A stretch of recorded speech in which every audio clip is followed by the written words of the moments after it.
Class 12th example 4.3। अब इसकी statement देख लेते हैं। What is the radius of the path of an electron having mass 9 into 10 raised to power minus 31 kg and a charge 1.6 into 10 raised to power minus 19 coulomb moving at a speed of 3 into 10 raised to power 7 meter per second। तो हम यहाँ तक देख लेते हैं हमें statement में क्या क्या गिवन है। फर्स्ट हमें मास ऑफ इलेक्ट्रॉन गिवन है जिसकी वैल्यू है 9 into 10 raised to power minus 31 kg and charge on electron हमें भी गिवन है। लेट इसे क्यू से डिनोट कर लेते हैं। तो इसकी वैल्यू कितनी है 1.6 into 10 raise to power minus 19 coulomb. So ये दो डाटा हमें याद भी होना चाहिए। कई बार एग्जामिनर ये हमें एग्जाम में नहीं देता। मूविंग एट अ स्पीड, तो हमें स्पीड की वैल्यू भी दी हुई है 3 into 10 raise to power 7 metre पर second in a magnetic field of 6 into 10 raise to power minus 4 tesla. और हमें मैग्नेटिक फील्ड जिसे हम बी से रिप्रेजेंट करते हैं उसकी वैल्यू भी दी हुई है 6 into 10 raise to power minus 4 tesla. And एक कंडीशन भी दे दी परपेंडिकुलर टू इट। अभी हमें कंडीशन दे दी है कि जो हमारी स्पीड है और मैग्नेटिक फील्ड है वो आपस में परपेंडिकुलर है। हमें मालूम है जब भी हमारी स्पीड और मैग्नेटिक फील्ड परपेंडिकुलर हो तो जो हमारा मोशन ऑफ चार्ज पार्टिकल है वो सर्कुलर मोशन होगा लाइक दिस। तो हमें फाइंड क्या करना है, इस सर्कुलर मोशन का रेडियस फाइंड करने को कहा गया है आर। तो आर फाइंड करने का हमारे पास एक डायरेक्ट फार्मूला है। So R is equal to M mass into velocity upon charge into magnetic field. Now हमें सभी वैल्यूज गिवन है तो यहाँ पे हम इसे फिल कर लेते हैं। तो हमारे पास मास क्या था, मास ऑफ इलेक्ट्रॉन, तो इसे हम एम से रिप्रेजेंट कर देते हैं। इसकी वैल्यू थी 9 into 10 raise to power minus 31 kg into velocity की वैल्यू हमें गिवन है 3 into 10 raise to power 7 upon अब चार्ज की value 1.6 into 10 raise to power minus 19 coulomb into magnetic field 6 into 10 raise to power minus 4 Tesla.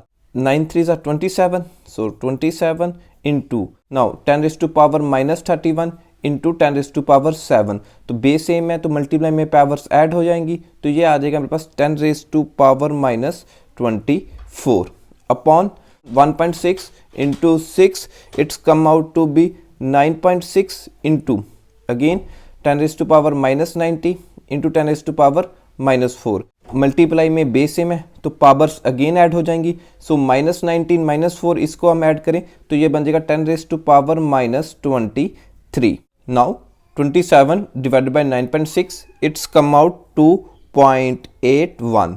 Now powers देख लेते हैं। तो मेरे पास 10 रेज टू पावर माइनस 24 ऊपर है और 10 रेज टू पावर माइनस 23 नीचे है। अब इसको अगर मैं ऊपर लेके जाऊँ ये पॉजिटिव क्या हो जाएगा तो ये बन जाएगा 10 raise to power minus 1 meter, क्योंकि हम रेडियस फाइंड कर रहे हैं। रेडियस की एसआई यूनिट होती है मीटर। तो इसे मैं फर्दर राउंड ऑफ करके लिखूँ 2.8 into 10 raise to power minus 1 metre. So इसे फर्दर सिंप्लीफाई करूँ तो ये मेरे पास आ जाएगा 0.28 meter. So this is our answer in meters. अगर इसे मैं सेंटीमीटर में कन्वर्ट करूं तो ये मेरे पास आ जाएगा 28 centimeter. Answers in meter and centimeter. Now next हमें क्या फाइंड करने को कहा गया, इट्स फ्रीक्वेंसी। तो हम फ्रीक्वेंसी को न्यू से डिनोट कर लेते हैं like this is equal to, ये हमें मालूम है v अपॉन 2 पाई आर के इक्वल होता है। अगेन हमें सभी टर्म्स की वैल्यूज गिवन है। सो v की वैल्यू हमें गिवन है 3 into 10 raise to power 7 upon 2। Pi की वैल्यू हमें मालूम है 3.14 होती है इंटू r। अभी हमने जो रेडियस निकाला है। So one thing make sure SI unit of a distance और रेडियस मीटर में होती है तो यहाँ पे हम यूज़ करेंगे 0.28 मीटर। सो 0.28 मीटर जो हमने अभी फाइंड की है। सो इसे सिंप्लीफाई कर लेते हैं तो ये मेरे पास कितना आ जाएगा 3 इंटू 10 रेज टू पावर 7। अब डिनोमिनेटर सॉल्व कर लेते हैं। ये मेरे पास आ जाएगा 1.75। तो इसे फर्दर सिंप्लीफाई करूं तो ये मेरे पास आ जाएगा 1.7 into 10 raise to power 7 second inverse, और आप इसे हर्ट्स भी कह सकते हैं। तो तो सेकंड इनवर्स को हम आगे हर्ट्स में लिख लेंगे। तो मोस्ट कॉमन यूनिट्स जो हम यूज़ करते हैं मेगा हर्ट्स लाइक दिस, तो इसे मैं ट्राई करूंगा कि इसे मेगा हर्ट्स में कन्वर्ट कर लूँ।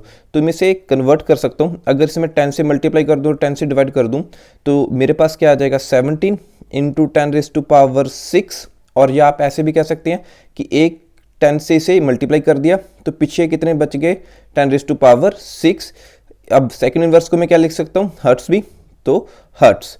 तो हमें मालूम है 10⁻6 किसके बराबर होती है, मेगा के। So our answer will be 17 mega hertz. So this is answer of our frequency. तो एक बात नोट कीजिए यहाँ पे, तो जो हमारी एनसीईआरटी की टेक्स्ट बुक है उसमें आर की वैल्यू दी हुई है 26 सेंटीमीटर, जो कि रॉन्ग है। बाय कैलकुलेशन ये हमारे पास कितनी आ रही है 28 सेंटीमीटर में, इन सेंटीमीटर फॉर्म। और इसी तरह से हमारे जो फ्रीक्वेंसी की वैल्यू दी हुई है इन एनसीईआरटी बुक, वो दी हुई है 2 मेगा हर्ट्स, तो ये भी गलत है। तो हमारी वैल्यूज़ क्या है, आर 28 सेंटीमीटर और फ्रीक्वेंसी की वैल्यू 17 मेगा हर्ट्स। नाउ अब हमें फाइंड क्या करना है लास्ट पार्ट में, calculates it's energy in kilo electron volt. तो एक इलेक्ट्रॉन वोल्ट में हमारे पास कितना होता है 1.6 इंटू 10⁻⁻19 जूल। तो अब हमें फाइंड क्या करनी है, kinetic energy in kilo electron volt में। सो सबसे पहले हम काइनेटिक एनर्जी का फार्मूला लिखते हैं। सो काइनेटिक एनर्जी ई से रिप्रेजेंट कर देते हैं, is equal to half mv²। तो हमें मास की वैल्यू भी गिवन है और v की वैल्यू भी गिवन है इन अ क्वेश्चन, तो यहाँ पे हम सिंपली पुट कर लेते हैं। सो हाफ मास की value 9 into 10⁻31 kg into velocity 3 into 10⁻7 meter पर सेकेंड। ना इसे हम अगर सिंप्लीफाई करें तो ये मेरे पास आ जाएगा 40.5 इंटू 10⁻70 जूल। तो हमें यूनिट्स किस में लेने हैं, किलो इलेक्ट्रॉन वोल्ट में। तो हम जूल को कन्वर्ट कर लेंगे इन किलो इलेक्ट्रॉन वोल्ट में।